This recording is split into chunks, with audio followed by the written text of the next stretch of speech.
Stand by, folks. This is all newbie stuff here.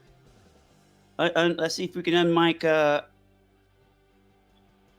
There we go. Oh, that was my bad. I can hear I you did now, that. Rob.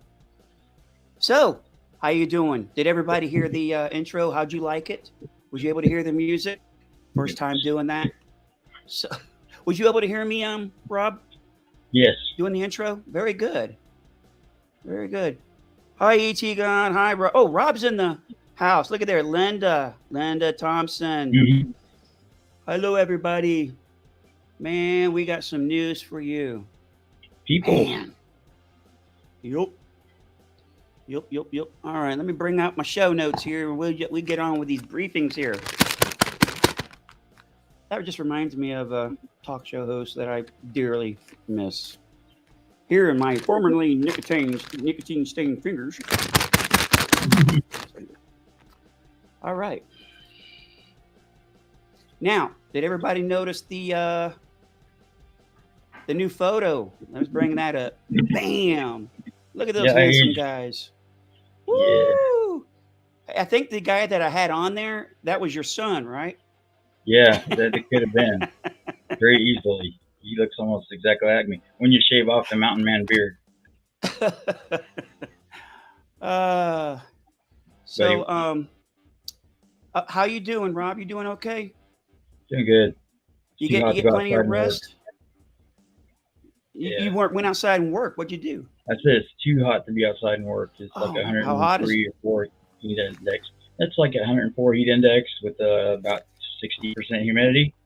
Um, yeah, paint's trying to Good peel off Lord. vinyl siding even. And it doesn't have paint.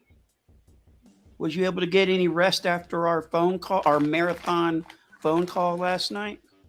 Yeah, after about another hour of research, but yeah, I just have a hard time switching it off after that much Yeah. conversation that gets things turning on different things that we want to chase down. So Yeah. you know me, I had to chase some rabbits Yeah. before I could go to sleep. Absolutely. And it's I'm always looking, and I'm sure our listeners are they do as well. And if you guys ever see something, come across something that is remotely interesting, pass it our way. You can contact us right here in the chat. Also, you can go onto the Facebook page, Military Witnesses to UAP, and join the group and let us know what's going on. We'd like to. We're like bloodhounds. We like chasing things, So yeah. Um, I think we talked for 9 hours this morning. That was a record for me. I haven't done that since I guess 1987 when I was talking to my girlfriend in high school. I guess I don't know, you know. But Well, yeah, Lou's ears was burning last night. I told him we were talking behind his back, and um, all that talking we were doing, it really burned his ears because he thought that was quite hilarious. So early this morning, I get notifications on my phone when the International Space Station right overhead, and let me bring it up right now. It says this was this morning. It says spot the station. Time Saturday, June 25th, 5:06 a.m. Visibility for 5 minutes. Maximum height 48 degrees. Appears in the west and disappears in the north by northwest. And you know what? Like clockwork, it was there. And I'm a photographer, and I try to make my photos look better every time I go out and I do something. So I like to share the International Space Station photo that I took this morning. Let's see if I can bring it up. There it is. Are you able to see that, Lou? Oh, not Lou. Rob. I'll go by Lou. I don't have a problem with Okay, that. go by. Heck yeah. I've been called Heck worse. yeah. Oh my God. This here, folks, is a 30-second exposure. I'm looking into the west, and it's flying over to the right of me there. So yeah, so that's what's going on there. Also, some of you guys may know I have a puppy, and you may hear him bark. He's very happy. He's very healthy, and he's just a wonderful dog. Now, check out this ear on the right. You see how it's sticking up over here, and the left one is down like that. Well, we thought he was just broke, right? So we ain't gonna take him back. Of course, we love him the way he is. Now we found it. Well, when I say we, my wife did some research, and she found out that if you feed a dog, you add cottage cheese into their food, the for whatever reason, the calcium or whatever, and guess what? Both his ears are now up. So yeah, he's an awesome dog. Oh man, Yeah. yeah. Oh, I just don't know. I don't know if I can trust UFO man yet to give him a ranch. I just have to think about that one. Okay, I thought about it. Stand by. oh, tonight there's going to be another one flying over Jacksonville International Space Station. That is at 4:19 a.m. So visibility is going to be a little less. It's going to be 3 minutes. Maximum height is 51 degrees, so it's going to be just about right over. Coming from the northeast and disappears in the northeast. So basically, I guess it kind of, I don't know. I'd like to see that, see how that works. I think there's a mistake there. It's not like you come and you go back where you come from. So, all right, so put that away. Anything in the chat worth mentioning? Yeah, UFO man showed up, and I just decided that maybe I could trust him with the ranch. There he is. Now he's blue. Yeah. Yeah. If you guys stick around and we get to know you, Rob issues out these blue spanner wrenches, right? So Yep. yep, Everybody's a crew chief. yep. We need your help. There's individuals that we've already blocked, but they're trolls, so that means they'll just I'll make another account, and then they'll just come back and go they try to ruin everyone's day, so not mine. No drama. All right. No drama. So some of the big news, I think, did we have our big meeting, is it yesterday or the day before, Rob? Day These before. days just day before. Thursday. Well, no, was that yes? That was no, it was the day before. Yeah. This is Saturday. whenever it was. Yeah, Thursday. it was. That's right. It was Thursday. So we had multiple people during this meeting. One of them is our good friend Lou, and we had to come up with some decisions. We're just bouncing around some ideas for the charity. For the charity, and we've decided that the three beneficiaries of this charity, which is going to be epic, right? And everyone can participate, and it's going to be huge, right? Reminds me of somebody. Anyways, yes, it is going to be big. I'm going to recruit some of my old buddies that I would work with, Battle Buddy and other projects and things, and fire that network back up again to get them involved with this. There's some that one of them runs the Boston Marathon and he does an 80-mile ruck march with like 80 pounds of pack every year until his feet are bleeding. The guy is determined. So yeah. You're more motivated than me, man. Yeah, no joke. I don't even leave the house anymore during the summer. Oh man. I can follow along behind him with the flashers on if I got air conditioning.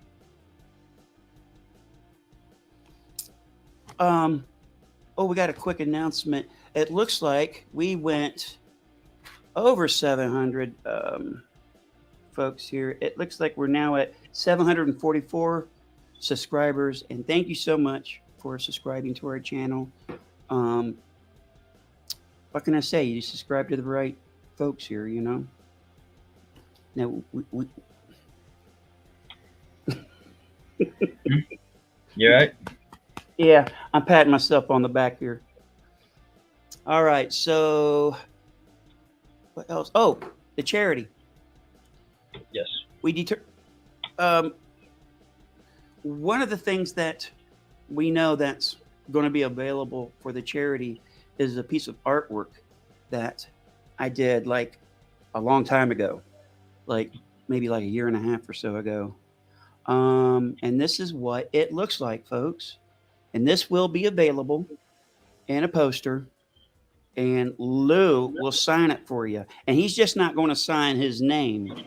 You know, he's going to actually put some verbiage in there, whatever he writes, right? So let me bring up that artwork. Do, do, do. All right here, folks. This is it. It's this is it. So tell me what you think. I did it about a year and a half ago. I actually did 3 prints. One went to Lou.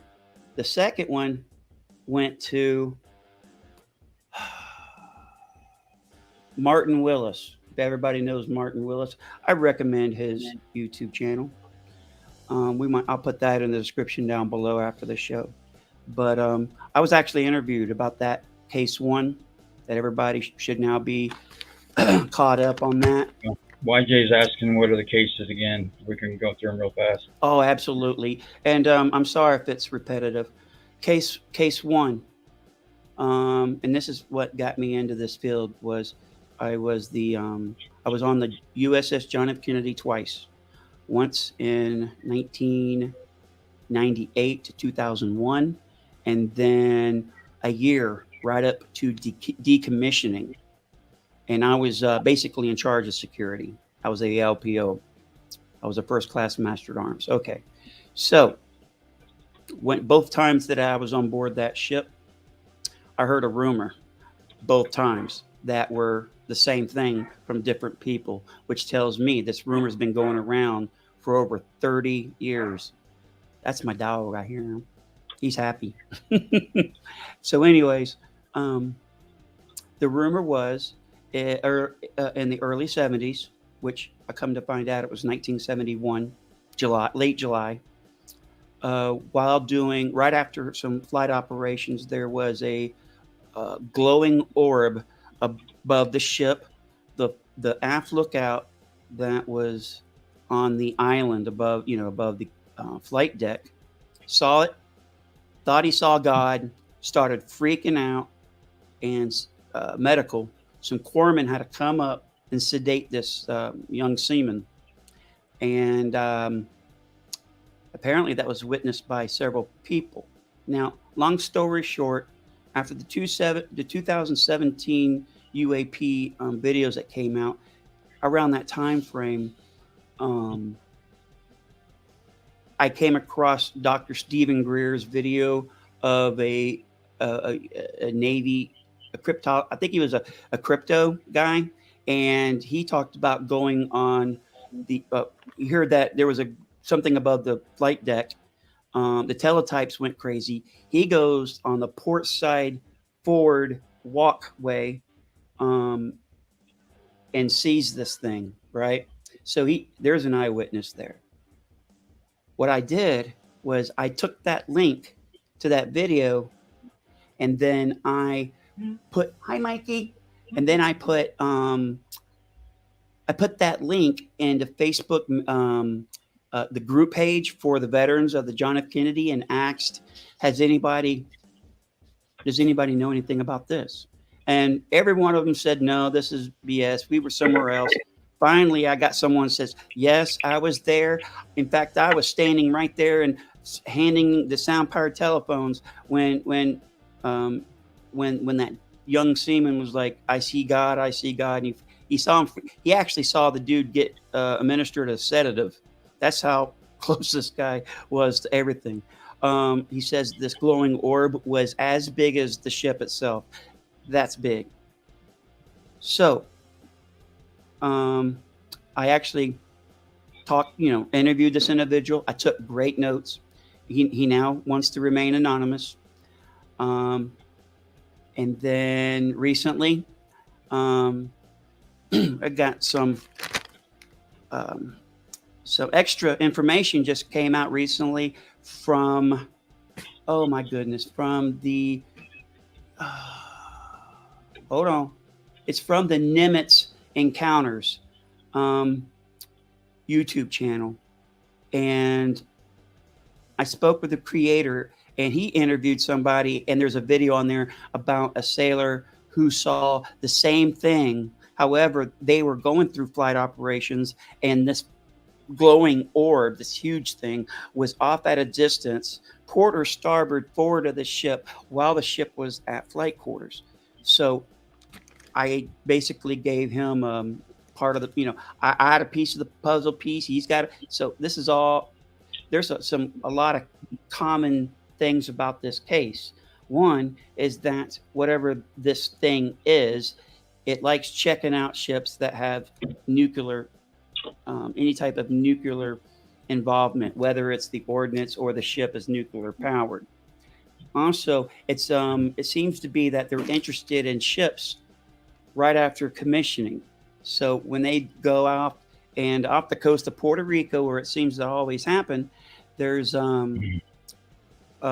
this happens right at months after the ship is commissioned. And to me it seems like they're anytime they roll out new equipment, especially electronics that are sensory and or tactics both, that they are there to observe, to see the evolution of technologies and training both, and ship movements to where, like we talked about last night, it seems that they are getting more overt and also in their quantity of not being so shy about showing up in so many places, that it seems to keep escalating just steadily over time.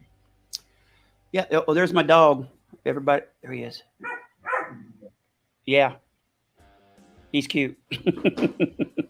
All right. So, case 2, to me, it's a disturbing story. Also, it's a story of probably the latest UAP crash and retrieval story that there is out there. It's a story about a young Marine by the name of Jonathan, who is tasked to go out with his superiors, I think it was a staff sergeant and maybe some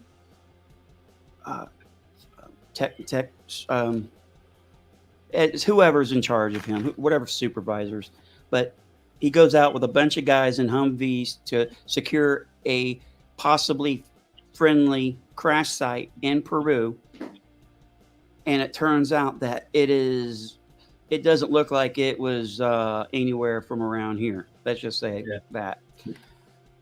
He was stuck in the bluff side at a 45-degree angle with a hole gaping in the side. It was a round saucer-looking craft with that looked like a type of gills on the back of it, which was unique in UFO descriptions that I've ever encountered. So yeah.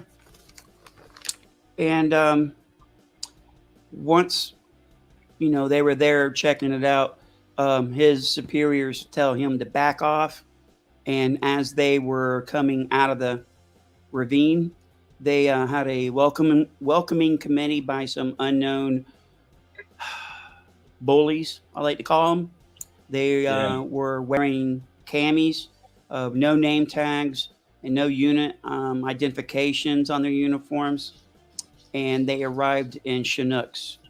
Then they handcuffed this guy and tie wrapped his legs to a stretcher basically, and threw him into this Chinook.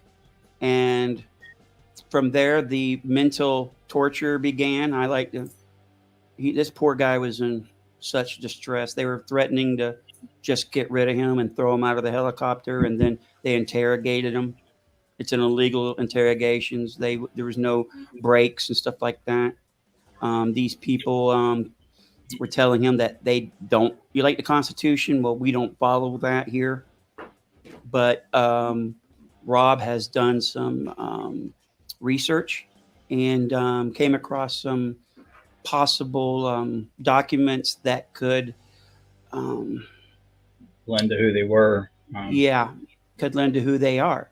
So go ahead, Rob. The DOE report that I found from the start in '93, and the summary that I read was from '99. They basically determined that the Department of Energy didn't have any oversight. They were self-policing, and they got way too big for their britches and rogue, and were acting like cowboys. So that kind of sounds familiar. And they do have international partnerships and collaborative programs.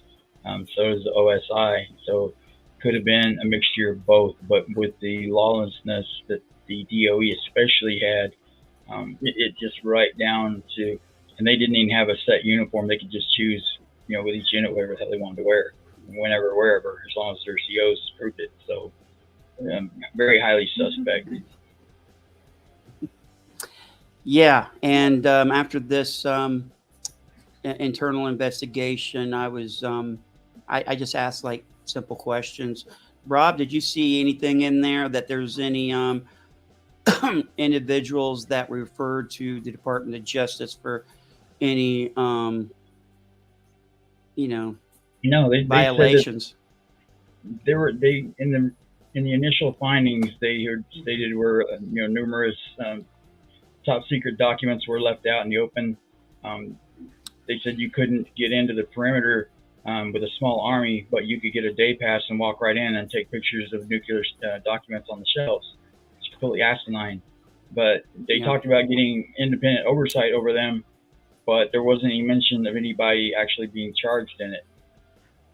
I mean, it took the FBI to do a 7-year investigation to find out what they did, which I am positive that's not everything they had learned, especially dealing with this, with the OSI and these rogue stovepipes that have stopped reporting to anybody else. It just smacks like a 2.0 version of the DOE investigation that the OSI now is doing, and obfuscating and not willing to comply with orders from above.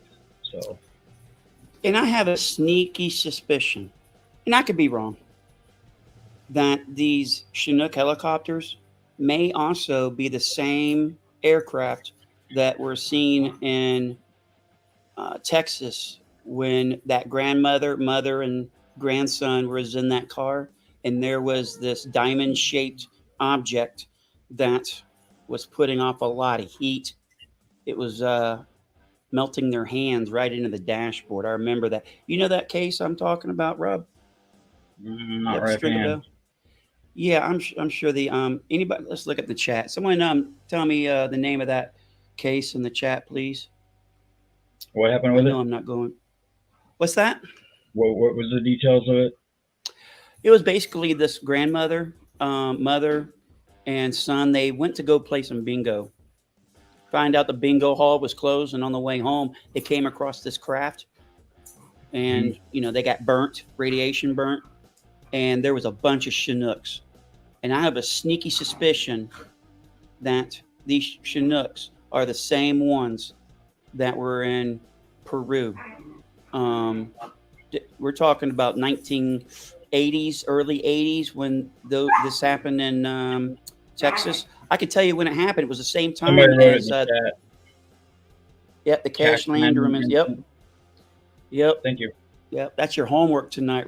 You got to get familiar with that one. That's a good one. I saw that one, that case, like when it first came out. I think it was That's Incredible or Believe It or Not or some TV show, and I saw that as a kid, and that just amazed me. All right, thank you very much for letting us know about that. Um, so that's what's going on with case number 2. I'm hoping these cases will stay open until they're solved. So we'll have several of these cases, ongoing investigations, and if you guys can contribute to these cases, I'd love to start filling in the blanks and getting these connections done and figuring out this whole mess on these 2 cases here, 1 and 2. Now, what's case 3? Well, we just decided that case 3 is going to be the triangle above the Pentagon. I'm going to find out if it's fake. I'm going to find out if it's real. I'm going to find out who, and the Kremlin. I'm going to get the dates. I'm going to get who filmed them. I know there's multiple angles, the one of the Pentagon. There's one from inside a moving car going around the Pentagon as they're looking up with this cell phone, and this black pyramid is just rotating right above. It's just freaky. It reminds me of Independence Day. So, hey, these cases, maybe they're just, it's they're a scam. Maybe they're fake. But you know what? We'll find out. No, I've heard Richard Doty, when I've talked to him about it, he was aware of what happened in Peru, and I think a few other people I've mentioned too acknowledged it, that were in the know, that was a legitimate incident, and it was disturbing to them too. That's why I particularly want to try and get answers for him. Because he's suffering to this day. I know that. I talked to him. He is suffering to this day, and he should be compensated. The mental anguish this agency has put him through, and it pisses me off because that Marine is my Marine. He's my guy. You don't mess with my guy. Us vets, we stick together. We back each other up. Yeah. I ain't putting up with the bunch of craziness. All right. Oh, before I go any further, case number 1 about the sphere above the John F. Kennedy, and later, recently, a couple of years ago, I guess above the Ronald Reagan. I just talked to an individual during our suit that Robin and I. You're breaking up. You're breaking up. Test 1, 2, 3. Nah, maybe. Don't know you talk. C, D, E, F, G. Yeah. Yeah, you're blinking in and out. Hey, is you guys hear me? Okay. I hear you okay, Rob? Okay, it should pop up any moment now. People probably putting in there. Hi, hello, Scotland. Believe it or not, my ancestors are from Scotland and Ireland. Mine too. I know that's hard to believe, but the last name's Scott, right? Hey, folks in the chat, how, do I sound okay? Rob, do I sound okay? Yeah, you're good to go. Good. Maybe we just need to take a break and let the internet catch up. Yeah, we're burning up the lines. 500 people in the chat right now. Let's see, how many people in the chat right now, Rob? I don't know. I can't count. Don't worry about it. It's 300. That's fine. I like that number. We'll just go with that. All right. Right.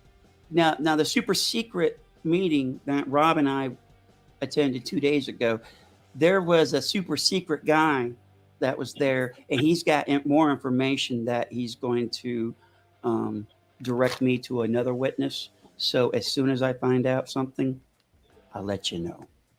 All right. Case number 4. And I like this one. I love trains, by the way. Like, if I'm having a hard time sleeping, I say, Alexa, play train sounds, right? I didn't want her to turn off.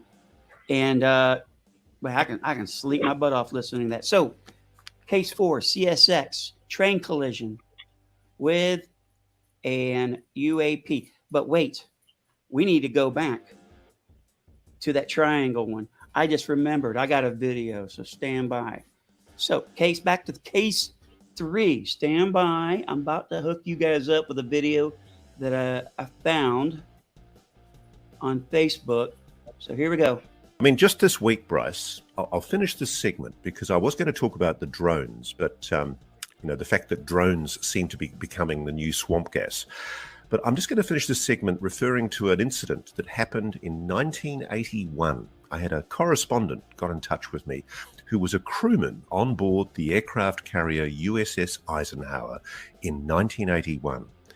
And what he's told me is shocking because he says a missile was potentially fired at a giant black triangle hovering over the USS Eisenhower. And it's fascinating because basically what he describes is A triangular, not equilateral object, more like a giant's pizza slice, as big as the cruiser that was right next to the USS Eisenhower. It was either the USS South Carolina or the USS Virginia, both nuclear-powered cruisers. The object hovering over that cruiser had a huge amber light in its bottom center, 3 lights in each corner, one red, the others blue and green. It was mesmerizingly beautiful, much like the projection TV screens of that era. The skin of that craft was polished with something an auto detailer would die for. To say we were stunned was an understatement. We all, there were 7 of us up there at the time, asked each other if we were seeing it too. We wanted to be sure we weren't going crazy. Then the ship is called to general quarters and a missile is fired. And Bryce, you know what the public were told? A missile was... No, they were. There was a declaration made. I did some research. The public was told that a missile was accidentally deployed off the ship. Oh, big accident. Near Puerto Rico. Now, this is why I don't buy this official line from NASA or the Pentagon that there is no evidence. Well, there you go. That's pretty. That's some pretty shocking stuff there. Now, what really catches my eye, being a former investigator in the military, in the Navy, is that there's no accidental discharge of a missile. That's never happened. I'm telling you, it's never happened. Someone did this number, okay, and they were told to do this number. Now, we've had accidents where somebody during training, someone was told to do this, and the guy's like, "But this is training. You want me to hit the button?" And they yelled at him, "Hit the button!" They hit the button, and they hit a friendly ship. It was the Saratoga. It hit their missile, hit a Turkish ship. It used to be a Navy ship. I think they bought one from us. And anyway, we blew the whole bridge off. We killed the captain, conning officer. Whoa, that's so we compensated them. That's the only accidental missile that I remember. And that was horrible. Yeah. So one's just not gonna. I was on 2 Aegis cruisers, and there was a vertical launching system forward and aft. One on the forecastle, one near the fantail, and it's just like, these Minuteman missiles. This thing pops up and it goes. Yep, we got Tomahawks, and we got these standard missiles, surface to air missiles, and not once did that thing just pop open and nah, that didn't happen. It's like saying guns just spontaneously discharge when they're racked up against the wall or in a gun cabinet. They just go off, out of the blue. That doesn't happen. Yeah, it was in the cabinet, and the thing just no. Yeah. Nah. All right, we can go back to case 4. CSX train collision with a UAP. Rob, you just recently revisited that video. Could you tell us that story? Yeah, it was a coal train going through Kentucky from Russell to Shelbyville or Shelbyana, January 14th at 2:40 a.m. in 2002. At milepost 41, there were bright lights that they saw around a bend, which normally indicated another train coming. But when they started around it, they saw 3 oval-shaped metallic orbs that were shining spotlights down into a river below it. And they tried to break their speed, and their power went off, and then the emergency brake kicked on when the engine died. And they were going approximately 30 miles an hour when they collided with one of the 3 objects. And then all 3 of them disappeared, and they stopped and checked out the back of their train, and the backing engine was pretty much pulverized and destroyed, and 2 of the coal cars were extremely badly damaged. So they called in the Jacksonville, Florida dispatch and told them what happened. They didn't believe them at first, but they asked them if they could drive it to the nearest train yard, which they did for inspection. And when they got there, there were strange people, imagine that, in uniform that didn't have any markings on them, and they were taken in and interrogated for hours of what they saw, and their cell phones were taken away, and they were told to never speak of it. So so they don't want to speak of it this day. They're hesitant because the people that were there scared them so bad with their threats sound familiar that they didn't want to talk. So we're going to try and coax somebody into talking if we can find somebody that was there. We'll put the word out. We'll see what we can rake in. By now, somebody, this is 20 somebody years ago. knows something. Yep. Yeah. Somebody knows something. And I'm sure the people that were on that train, that were in that train yard, this has been burning at their mind, especially what we have seen with after 2017 when the New York Times article came out, like what Kevin Day experienced, that, hey, I can finally talk about this, whereas before they couldn't. So, circumstances have changed now in light of that. For the last 5 years, the stigma is dropping. So I think that we might actually be able to find a witness that's willing to come forward on that. Yeah. Anytime anyone signs a non-disclosure agreement under duress, it non and void. It voids out that non-disclosure agreement. You can't have a gun to your head and be told to sign this thing. It doesn't work like that. Yeah, and these are civilians, so it's not like they were taking orders and signed an NDA. They didn't. Yeah. They were just told to shut up, or something's going to happen. Guarantee you, these civilians are patriotic Americans who see like hey, we need you to do us a solid here and not say anything. Roger that. I'm a good American. I'll shut up.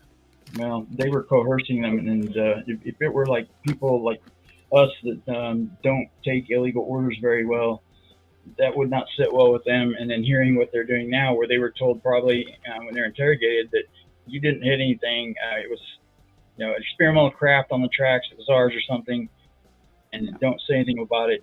I'm sure that that's ruminated in a few of their minds, at least, that they want to get this out there now, and they're pissed off about how they were treated at the time. I would have been. Yeah. CSX is home based right here, Jacksonville, Florida. And once I get my my ducks in a row, I'm going to be making a phone call, or I'm going to be driving up there and asking to speak with their public relations or somebody and see if they're willing to talk with us. So we'll see. There'll be a follow-up. I have a feeling we'll get more information sooner or later. The word's going to get out. Linda wrote in the chat that there was a MUFON case and investigated that. She was going to look into it and see if she could locate it. That would be helpful. Thank you, Linda. That would be helpful. I like putting these pieces together. When it rains, it pours. All right, so let's see. Now, the the link for the video for the CSX is in the description. I already put that there before the show today. Tonight, make sure you plan on seeing Rob. He's going to be on with the UFO man. So, what time's that happening, Rob? 9 o'clock Central, I believe. All right, so it'll be 10 o'clock East. Yep. There you go. What in the else is going on? I know there's more stuff here that we can talk about. Does anybody in the chat have any questions? Also, if you haven't already, please take a moment and subscribe to the channel. Also hit that like and the notification so you will know when we go live again. We're doing this more and more often, and you'll see that get better. This show's a lot better than the last one, and that one was a lot better than the last one. So this is getting better, and before you know it, we'll look like professionals here one day. So the more hardcore. Let's see. Yeah. Hey, well, like thank you very much. How do we stay so humble? I know, right? Well, I got to put this up there. Yeah. Look, I know, right? I asked my wife, how come I'm so good looking?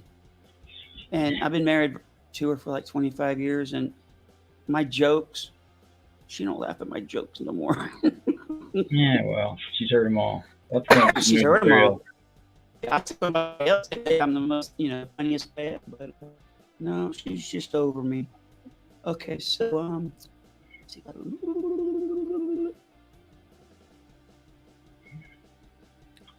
All right, let me go ahead and see if there's any pictures, videos. Oh, yeah, we do have, I would say Rob has, God dang it, that way. Rob has chosen the video. Every time we sign off, there's going to be a little video. You'll get used to it. It's appropriate, I think. So stand by for that. You got anything else going on, Rob? YJ was asking us what's our gut feeling on the pyramid over the Pentagon. Given that there was one sighted over the Kremlin as well, that was also, what we would consider the head of the military for each of the two largest nations. And I think that there's been pyramids over other nations, like in China, and I think another place, I can't remember at the moment. It can't be a coincidence, and they're too large, and there were too many data points on it that were independent of each other. I don't see how it couldn't not be legitimate fighting. I can spot a fake video a mile away, and the video of the person shooting this thing from inside the car, I'll find it and I'll share it.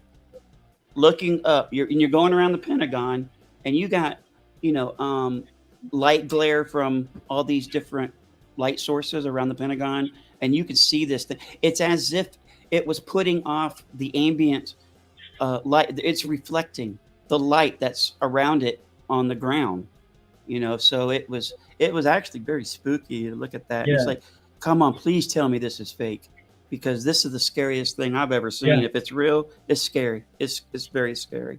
Over a mile across from the vantage point. Yeah. And with my eyes, I've got double vision in each eye.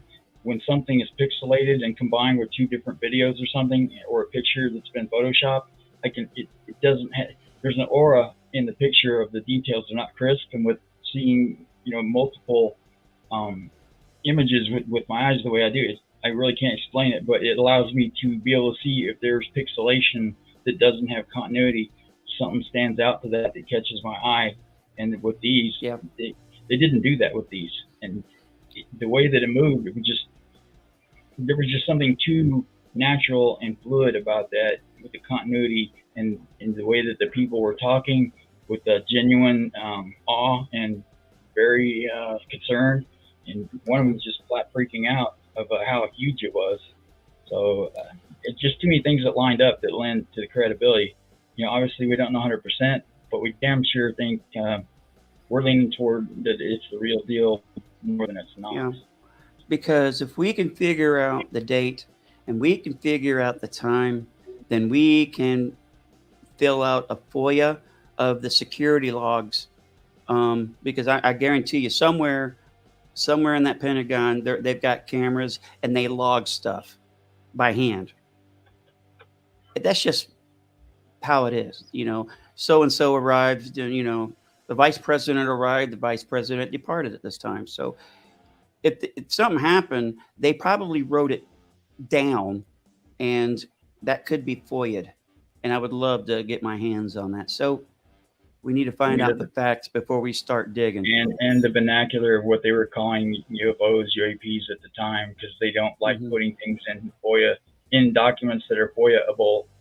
So we have to learn the lingo for the time and the branch potentially to file it, which we can include all different lingos or terminologies for it and try and do a catch-all. Right. I can see security positions all around the Pentagon calling their what we would call it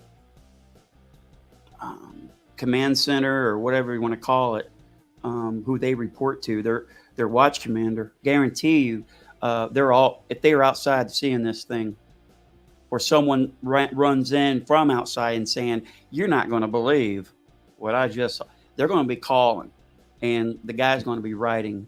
And if there's any security footage of it, I'm sure there is. If this happened, of course, we know how things are with sometimes things like disappear. And anything related to UAPs, UFOs is mandatory to go through Susan Go's desk, no matter where it originates from like in that loose IG complaint, it states in there where she has gone against the FOIA policy and rules, and I dare say laws, to order that all UAP and UFO reports information gets filtered through her so she can control the narrative. So Ms. Psyop Susan is obfuscating the FOIA process now and trying to paint the narrative that she wants to paint. And so if it's through official channels, it would have to go through her, and I would dare say, as long as she's being the goalie, she's going to block that shot. Check out the what Brent had to say. He says, "I linked that Pentagon car video above." Yeah, I'm giving him a wrench now so he can post the link in the chat because I don't think he can with that one. Okay. Let me see what I can do. I just did it. I don't know what you put in there, but we can look. Are you able to copy it and put it in the show notes? Yeah. If you would, go ahead and do that now, and I can see if I can bring up the show notes. And then now I've got a way to download it. I can't put any MOV or anything other than MP4 formatted videos onto this this streaming service here. So if I get it directly from YouTube, then I should be able to play it. So everybody stand by as I get through some of this technical issues, and we'll see if we can get the video up and running. Stand by. Linda sent me the MUFON, but I will have to get that next time. Okay. That gives time to go over it and kind of acclimate to it, and then make it sound like we know what the hell we're talking about. Right. Oh, yeah, the more we dig into that, the better it's going to be. Okay. Yeah. So one of us is going to call the train stations. I'm going to put it out there on Twitter and see if I can't start kicking some doors to see if we can drum up somebody that wants to talk. And we can also do a deep dive on the internet and see if somebody has posted it, like on Reddit or someplace like that, that there might be something out there by now. Because we are finding, like I said earlier, with after the 2017 New York Times article where they legitimized this topic and people like Kevin Day realize that this is real and the stigma is dropping and they're motivated to get their story out, because like Jonathan that sat on this for so long and keeping their mouth shut because they didn't want to be intimidated or think they're crazy, lose their careers. They were kind of wanting some paybacks, or at least to be legitimized where people ridiculed them, made them think they're crazy. They want to be heard and validated now. And because like we have seen people that legitimately go through experiences with this have lasting negative effects that they want to get off, the trauma of it and things. For a lot of them, they want to be able to get it out there for people to hear and get and finally try and find some solace with it. And they can't do that when they have to keep quiet and fear rejection. And losing their jobs, losing their careers, like people with the train company, they can't speak about it while they're still employed there. So, if somebody was fired or had to leave or experiencing, like on the train, they would probably, some might have even had hitchhiker effects or Havana syndrome or something. Who knows? But it seems to be kind of offering when they have legitimate, close and personal experiences like that, even if they weren't abducted, to still have some type of hitchhiker effect going on. So that would be curious, and somebody will talk. Somebody wants to. Yeah, I feel lucky. Yeah. You notice all these reports are coming from where? The United States Navy, Air Force. Where you at? They got nothing, man. Crickets, man. Trillions of dollars, 50 years worth of training, and all those little toys. They got nothing. They need to be fired. They need to have Space Force put in charge of Air Force. And I'm sure if that was threatened to them, which Congress can do, they might straighten their asses up. Yeah. Lou says there may be more hearings coming up with people we may recognize. So I don't want to speculate, but I'm looking forward to that. I'll be popping another bag of popcorn for show. No doubt. Whether it's open hearings or closed, either one. I don't care at this point, given that we get the dream team to testify. Yeah. We know what their end goals are. They want to get this out to the light of day and blow the doors open on it. So they're not coveting this information themselves. It can be divvied out and takes a lot of the burden off of them. Yeah. I just had an idea, and so if I don't think about it, it'll just come back rushing in. What else we got going on? Oh, I know what I wanted to say. See, I knew it. There was congressional hearings the last 24 hours in South America, was there not? Yes. And who was the guest speaker? Did Lou show up for that, or he sent he had a video conference for that one, didn't he? I'm not sure. However, I do know it's the officer, Air Force officer from those Minuteman nuclear sites that were shut down. I've seen him do these press conferences, and this the People's Congress, this, that, and the other, and finally, this. I wish this guy would also be in front of Congress, because he is credible. He's been saying the same thing for a long time, and still there's people in America that do not know the story of what this man witnessed, what he heard and what happened. See, these Minuteman missile, they're not connected. So that means, if one does go down, it doesn't affect the other ones. When this thing was over, all of them went down, like a dozen of them, right? So that, I think it may have been a message saying, what are you doing with these? This is dangerous. We live here too. So I think the Air Force and the DOE both have probably reverse engineered a lot of this, along with their aerospace industries that they have partnered up with that are not FOIA-able. And a lot of this technologies and things are housed there where they don't have oversight over them. I would dare say, if they're taking government funds, they should be subject on those projects to FOIA request and oversight by Congress. Some oversight needs to be established with them. As we've seen, they've gotten too big for britches. They're hiding all kinds of crap, and they don't want to give it up. They have their advanced projects with DARPA and things like that they just don't want to turn loose of it. And I can't blame them on some of it, but there's some of it they can, and they're not, and that is wrong. Yeah, this reverse engineering thing, it reminds me of Bob Lazar and his story. I know I saw a video recently of Richard Doty talking about the way that he was describing checking in to his work area, wherever it was in S4, was the same way that he was checking in at his area of work. And that basically is another confirmation. It's another piece of the puzzle that gets put together. Just a side note. One of the most enjoyable things is confirmation. When I was watching that documentary about Bob Lazar, and when Jeremy Corbell showed Bob Lazar that the biometric hand scanner that he described many years ago, and to see him light up like that, that, it's like, that's what I was talking about. I mean, it was exactly what Bob was talking about years ago. With his accounting of the area that he worked in and everything, and having to know the secret handshake literally to get down into the catacombs of the underground base that they worked at.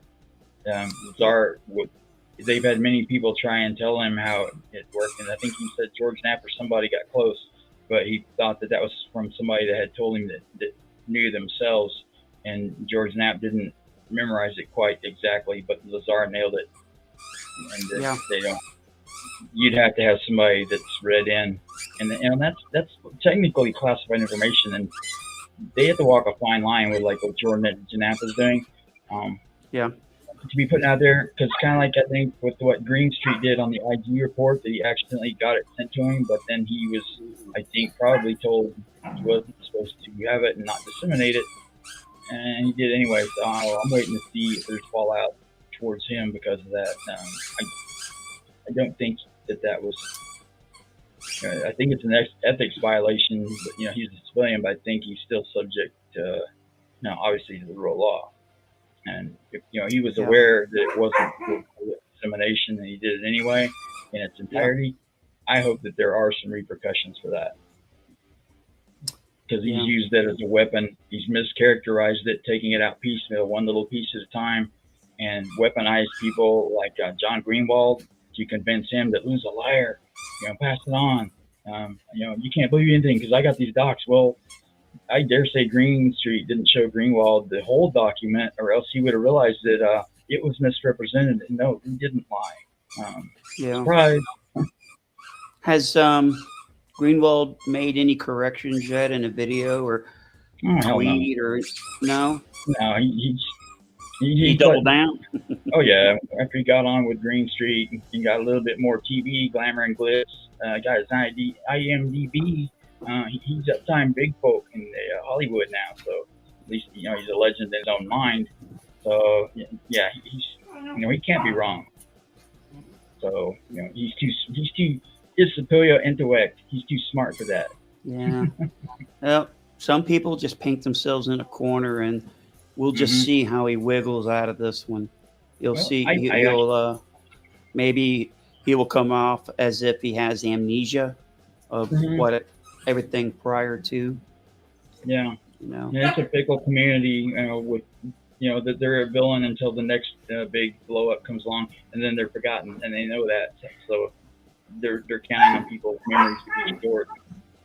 But I feel bad for him. I really do. I think he did start out with good intentions, just like Greenstreet, and it almost, like Tom Whitmore said, that it appears to him that this phenomena has tried to influence both sides of the military and government, both, and like top physicists, things of that nature, for decades now. That one faction of this phenom wants it to get out, and the other one doesn't, and they are playing us like pawns, some of the key players, to try and influence it. So, and which one is looking out for us, or if one is, maybe both, I don't know, or neither, because we haven't had a conversation with them. It's not like they, called me up last night after we got done and said, "Hey, man, let's catch up on this." No, didn't do it. So, they got my number. They know where I'm at. So, not inviting them over by any means, but, just don't show up after dark and spook my dogs, because things might get a little ugly. You're breaking up, man. Their hitchhiker effect wouldn't make it past my pit bull effect. He's too stupid to know that he's intimidated or scared. So, yeah, you'd probably be getting ET's crotch ripped off by him. So, yeah, that'd be hilarious. Talking about Bob Lazar, I'm going to give you some of my impressions, and I'll give the audience mine as well. And you guys tell me what you think. One is that I believe, I could be wrong, I believe that Jeremy Corbell knows where the Element 115 that Bob Lazar was able to acquire. He knows the location. The other thing is, I really do believe that their phones were tapped. I mean, they're talking about the stuff, and guess what? They get the FBI to come all up in their business. Oh yeah, taking everything. Just the place was wall to wall with agents. That was too much of a coincidence. Yeah. Brent Hornick wrote that the whole feud is unfortunate. He thinks Greenwald is still a good guy. I do too. I'm not criticizing him as a person. I'm criticizing his professional choices that he's making, and I do want to draw that distinction because I think he's done a lot for this topic.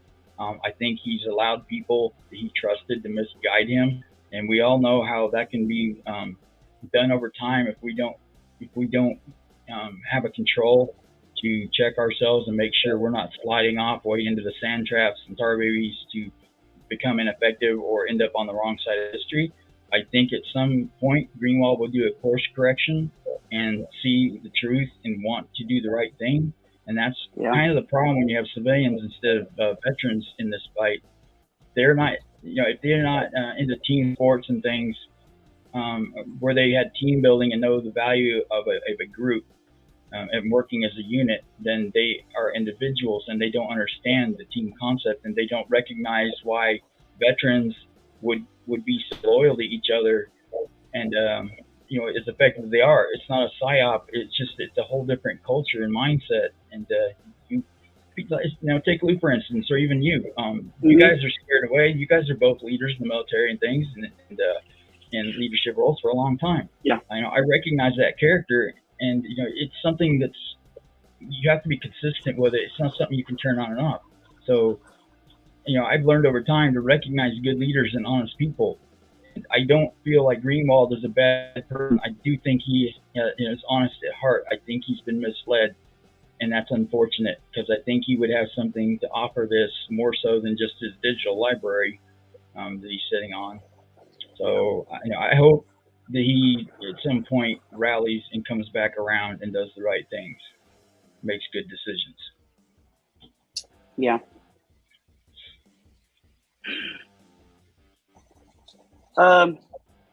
Wrench says the biggest problem with the Czar story for him was that the gravity generator operating on a test bench outside the craft. Oh, I know the story. It's just, the thing is that when they took the thing apart, was there nuts and bolts involved? How do they do that? I can't visualize it. I don't know. I know Bob said he replaced somebody who was blown up when they would use the torch on the side of the craft. And that doesn't surprise me. Yeah, I wouldn't be cutting into anything. Not me. They're going to be with their metamaterials and the way that they highly dissipate friction. I mean, they're basically a superconductor where there is no friction. And when you apply heat to that, it's going to be dissipated. And when you apply a blowtorch to it, it's going to be dissipated with malice, I dare say. So that would just be counterintuitive if anybody had worked with anything like that at all. So, lessons learned, they might get blown up the first time. So, yeah. Yep. Yeah, I know there's some issues. I mean, they go over those issues, the problems that, to confirm everything with Bob's story. But when you look at everything that has been, that he's claimed and has come true and still coming true, and then you got, what's up with that, Bob, over here in this other column? Mm-hmm. It sure is a short list. I think people have been convicted for murder with less evidence, honestly. He made some really dumb decisions with that whole prostitute thing. Hey, he was an entrepreneur. That's probably a honeypot setup, though. Yeah. But still, if he had a little bit more character, he wouldn't have fell for it. But he was young, stupid. Yeah. Him and his Corvettes. He's always loved his Corvettes and his Uzi machine guns. Yeah. Mm-hmm. They were the shit back in the day. Mm-hmm. But I heard a conversation recently, I think it might have been with Hal Putoff or somebody, where they were talking about how they wanted to get this out there. Like even put recovered craft, that are intact in museums or something. This is just an example of what their ideology is, that somebody in this population would have the right psyche, or whatever you want to call it, the right mojo, name it what you want, the right stuff, that would go by in the museum to look at it, and all of a sudden it's going to be hovering and floating, because what they have found, they don't have any discernible dials, bells, whistles, or whatever to operate the craft by, and they know that it has something to do with projecting consciousness to get it to function. And they just feel like there's somebody, there's always these outliers of civilization. Like when they dropped the bomb on Hiroshima, there was one guy that was almost at ground zero that survived it. He survived both blasts, actually, and lived to be like 90-something years old. There's outliers on everything of on the extreme end of the bell curve on either side. So to think that there's somebody out there that could make the crafts power up, probably so. Would that ever, it's realistic to think they can be matched up? We don't know until we try. And keeping them in these dark vaults and mothballs and stuff, that's not going to get it done. Yep. And part of the legacy UFO programs have been shut down a few times since Blue Book before ATIP came along because some of them, like I think NIDS, they couldn't get any more ground with the current technologies and education that they had to make any more inroads on it. So their funding dried up, and they closed up shop for a while. So each time new groundbreaking technologies come through that they could bring to bear on it, then they give it another try and fire it back up. Kind of like what they did with Gary Nolan. He's invented all these scopes, microscopes and things like that to be able to see the smallest scale of biologicals in existence. So when he did the Atacama mummy skeleton to see if it was human or not, which he determined it was human, but it had the most genetic birth defects of any one body, like 10-fold, which is really odd to me. We don't have alien DNA to compare it with aliens to know if there's a hybrid or not, because we don't have the DNA on the record to compare it to. But they go to these people that have these extreme skills and innovations, and they recruit them. So, which is what they need to do.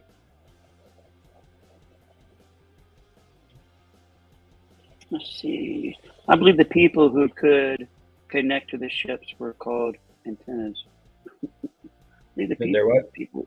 Oh, yeah. I don't know idea. Yeah, that corpus callosum or whatever, that they've got the density 5 to 15 times more so with 2 parts of the brain, so they can see things and perceive where others can't.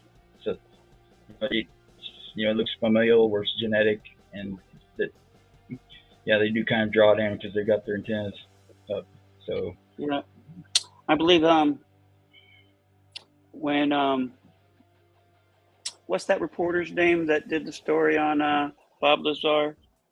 George Knapp.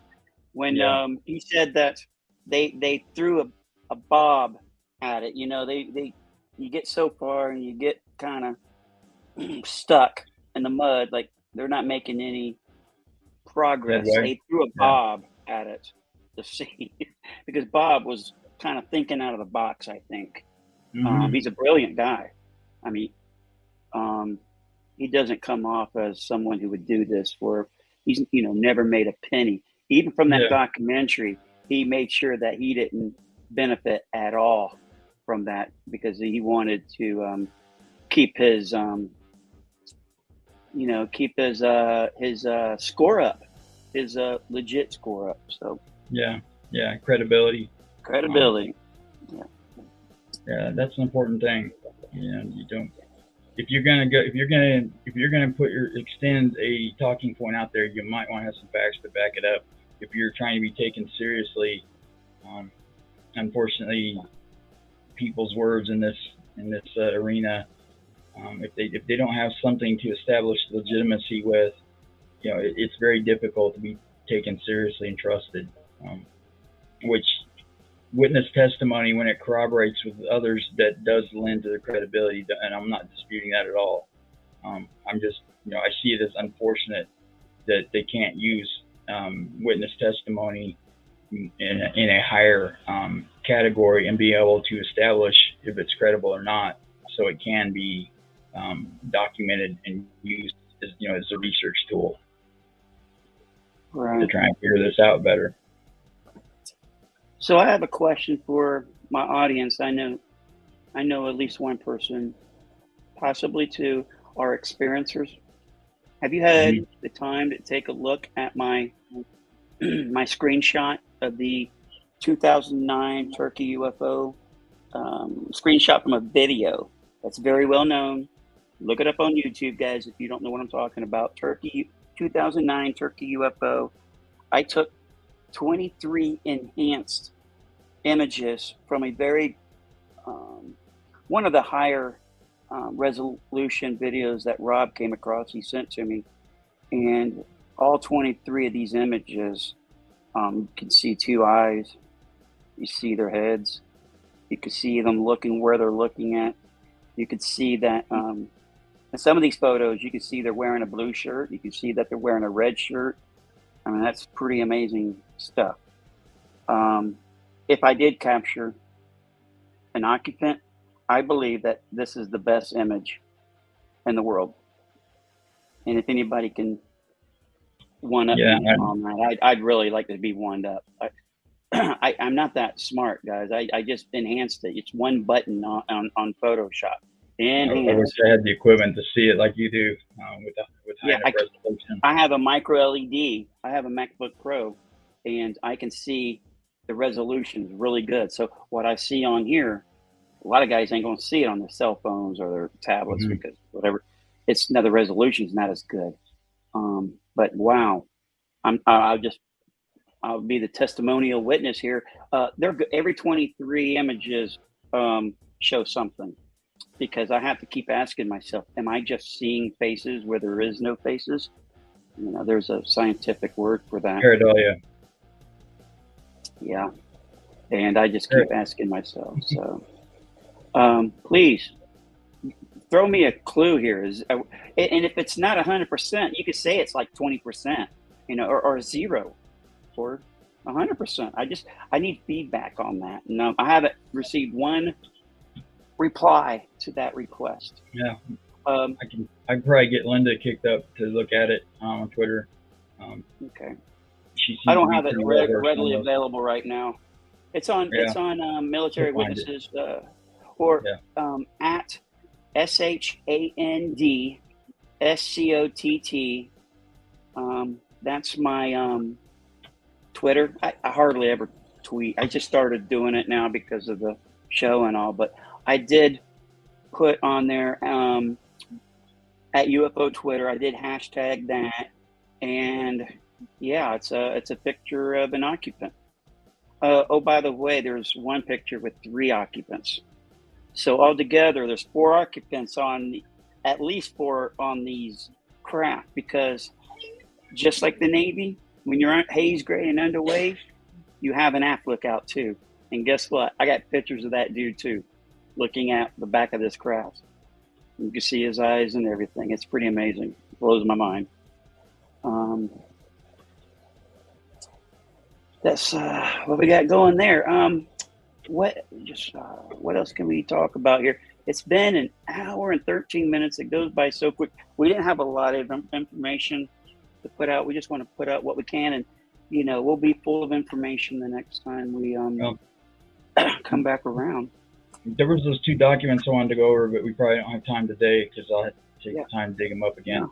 But one was there was a sister program when they spun up the AOI MSG MOUC through the DoD. That's a mouthful. Right. The Air Force also had a sister program commissioned out of the National Defense Authorization Act 2022 to make a sister UFO program to research UAPs that flew under the radar. That I've not heard anybody cover that yet, at least not in the circles we've been running in, and it needs scrutinized and looked at. We know because of what Dan Sheehan said that Space Force has a UFO program. And now we're learning that the Air Force has one as well, but they just conveniently didn't really say anything about that one, has they? Still crickets, you know. Congress needs to call them out. Yeah, that 4th branch of government just does not want to conform. I guess they're the most elite branch of government because, you know, the 3 legitimate branches have equal powers, you know, in their respective fields. But the Air Force, they are just the emperor of all, so they can do whatever the hell they want. You know, their day's coming. They just keep that shit up. They keep losing their top commanders and things. You know, somebody's got to follow orders over there at some point, or they're just going to keep getting taken off the chessboard. You can't usurp the chain of command and just choose what orders you want to follow and what you don't. I don't care if you've been there for 30 years. I don't care how many Oakleys you got on your shoulder. If you cannot follow orders, you're going to be relieved of your command at some point. So yeah, some heads have got to roll figuratively, and get some people in there that are willing to address this like it needs to be addressed. We should have been having this conversation in 1966 as a civilization and determining what we needed to do about it, because a lot of those nuclear silo incursions in the United States and Russia both were already taking place by that date. And it's unconscionable what they have done keeping this suppressed, because there may be, and I'm going out on a limb here, they might be telegraphing something that would affect all of humanity and their future. And we're 56 years behind the 8 ball of having that conversation and recognizing that it's legitimate. So what is that going to cost us in the long run? We don't know yet, but I dare say it's something, and that is worrisome for me. I can't stand it. I can't stand it. I'm having trouble hearing you.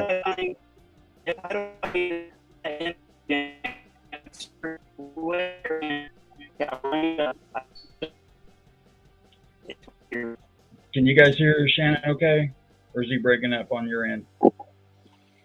It's at, can you hear me okay now? Mm-hmm. Okay, at SHANDSCOTT.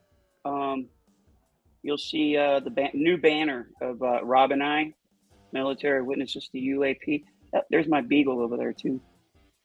And then, yeah, it's like one of the last things I've actually tweeted. And of course, I learned real quick, I don't like Twitter. There are such abusive people out there. Mostly it's been okay, but when it comes to the trolls, comparatively from like Facebook to like Twitter, man, Twitter's a swamp. Woo! I had someone say, I said, yeah, I enhanced these 23 images, and well, that must have been really enhanced. I mean, really enhanced. In other words, saying that I drew this dude. Yeah, I just enhanced what was already there. I darkened areas and lightened up other areas, and I've actually made a video of the original and then the enhanced, just to pop out a little bit more, that what I'm seeing. And Rob will tell you, it's I'm not photoshopping, enhancing, and putting things in there that are not in there. That's for sure. No, you're not at all. You're just I'm not that kind of. I'm not a schemer. I'm not a what's the word? I'm not going to scam. I'm a scam artist, and I'm not going to do a hoax. I'm not a hoaxster. Life is too short. I do not have time to be hoaxing. No. I don't need to get my name out there and be famous. I'm famous in my own mind. I got the best friends in the world. I got Lou Elizondo. I got Rob. I got a team of people. We got a great team we're putting together in order to get this charity event kicked off, and it's going to be epic. It's going to be on the news. I'm telling you, it's going to be that awesome with a lot of people involved. And I'm not speculating what we may raise, but I hope it's beyond my wildest dreams. And I'm very fortunate and thankful that Lou and Rob are making my dreams come true and helping my fellow vets as a wounded warrior has helped me. If you are a person who served post 9/11 and you need some help somehow, come talk to us. Go to Warrior Project, get yourself a advocate, and just speak up. And people are. You're breaking up again, man. Okay. My ears. How about now? Yes. How about now? You're good. Okay. Good. See, my big ears here. Got to move them around just right. Yeah. So yeah. Being a hoaxer, I am not. In case you haven't seen me on the Today Show, make sure you go to YouTube, put it in the search bar, Mayo Clinic, the or the Today Show, and you'll see a segment they did on me a year ago. So that's why I said what I said in the intro. So just to make myself look, more awesome than I really am, I just threw that out there. Other than that, Rob, do you have anything else? We did an hour and 21 minutes, and we didn't have that much to talk about, but I just love chit-chatting anyway. So I'm looking forward. The more I thought about that last night, the more veterans I remembered in different demographics, like the one that was in New England, that runs those 80-mile runs, or well, not run, hike, force march. There's a few around the country that I was remembering to do a lot for these charities organizations, and I'm actually very much anticipating doing this because I have a gut feeling with all the different veterans that each one of us knows to bring to bear.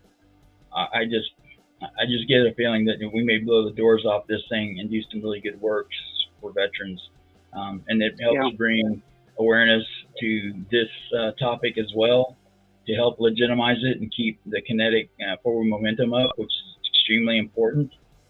To where Congress knows that this isn't dying down, it's not going away, and they want to, they may not be interested in the topic, but they're interested in keeping their jobs. So the elected officials, if the people they represent are interested in this topic and they express it to those said representatives, then they'll make it their, they'll get spun up about this and want to pursue it because that's what their voting base wants to see. So it's a win-win situation, and I'm just really looking forward to doing something significant and something lasting, where I hope, especially for you, that this is going to memorialize you and,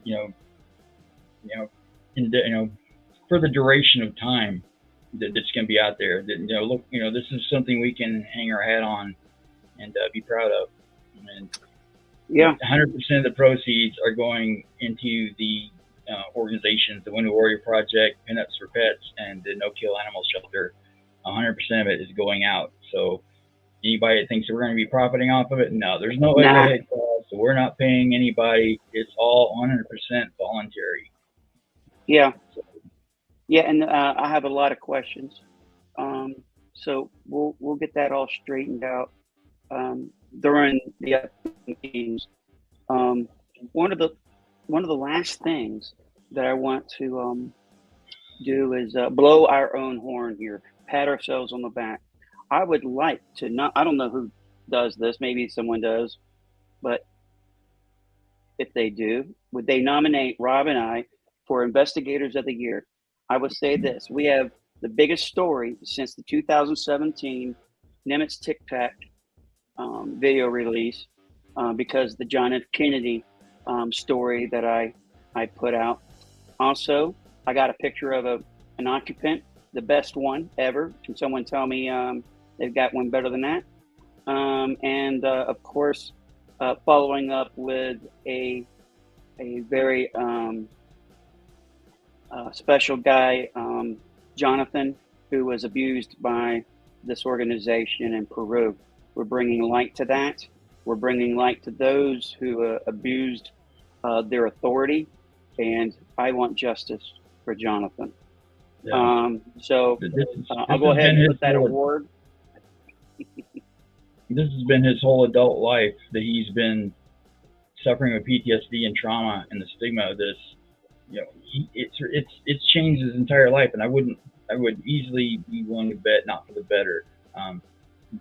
You want to talk about stunted development? The guy never had the life he wanted to have because, as a Marine, you see stars and stripes and apple pie, and then you're doing a solid for your country, and then you get disillusioned when you're pulling guard duty and you get taken in and treated like a prisoner. You get completely disillusioned from something like that and demotivated. And then to threaten to kill you and your family if you ever speak of it, that's just completely unconscionable. So yeah, we want paybacks on that. Getting some answers. And if I won't pay that. Yeah, to ideally bring somebody to justice for doing that. That would be wonderful. But at least to get him vindicated and an apology to the U.S. government for what happened to him. Yep. YJ Overlander, he posted a link to my my Twitter with a direct link to that image of Yeah. what I believe is an occupant of one of these craft during the 2009 Turkey UFO, where I have 4 items, 1 in the back, and I got 3 in the front. And I know one of them's wearing a red shirt, and I know one of them's wearing a blue shirt. And yeah, I think that's, I mean, it's pretty good. I don't know what, no one else has done this. It's not like I'm a genius or something. You know, there's a lot of people with Photoshop, they can zoom in and enhance and stuff. I'm no brilliant person. I just don't know why someone else hasn't done that, because it's clearly, look at the picture, folks. Tell me what you think. And I'd asked Linda if she saw it, and she said yes. So when I asked her what she thought, she posted some monkeys. So really not sure what they meant. But if you don't think that it's legitimate, please speak up. No, please, tell me it's like feedback, 2%. Well, it had 2 eyes at least, right? Yeah. So maybe it's 5%. I just want to know. I know there might be different species of these occupants. You know, you got grays, you got tall grays, you got tall whites, you got something. They ain't from around here. Reptilians. You got the ones that look like us, right? The oh God, what are they? Who knows? No, who? Don't matter. Nordics. Nordics. Hot dog. Nordics or whatever. Who knows? I mean, there is a lot of speculation out there that we just don't know about. But we can't rule anything out at this point. So we're trying to establish maybe some percentages of what we can speculate on. And I have no problem saying we were wrong about something. I'm not going to stand here and bite my tongue and, man, I ain't going to say nothing. Hey, I'm going to come out and say, hey, you know, we did this case, and guess what? It was totally garbage. And my speculation was wrong. I like speculating. I know everybody likes speculating.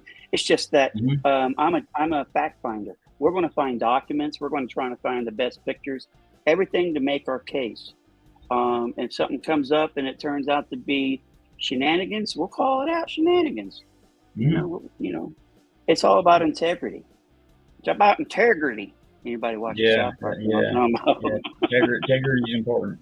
Integrity is important. Rob, do you have anything else going on, man? Just gotta get some dinner and stuff and get ready for the next round tonight.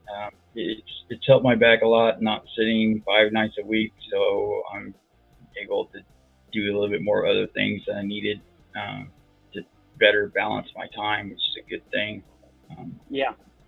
No disrespect to Thomas and them. I wish him the best. We just had a difference of opinion, and it was just time for me to go my own way anyway.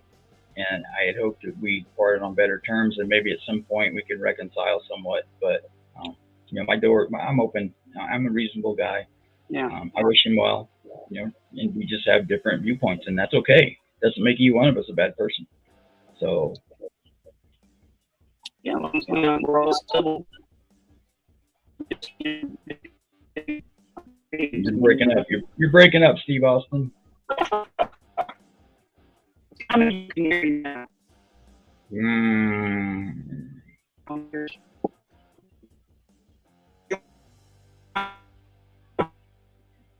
Oh man, it's getting from bad to worse.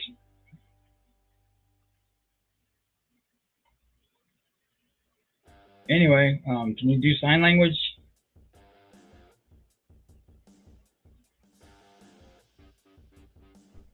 Stand by. I know that look. Stand by. That's what that finger means. Gotcha. I almost heard you there. Hold on. Yeah, there might be something going on with the internet today, because there's more people talking about getting frozen with them. It's not beyond the possibilities that we're under constant attack by Russia and China on our cyber security and things. So, and CMEs, you name it, it happens. So. Okay, can you hear me now? Yes. Oh, God bless America. All right, you ready to close up shop and Yes. take it home? And Exit we'll be stage looking. right. Yep. All right. Good night, folks. Thank you for coming.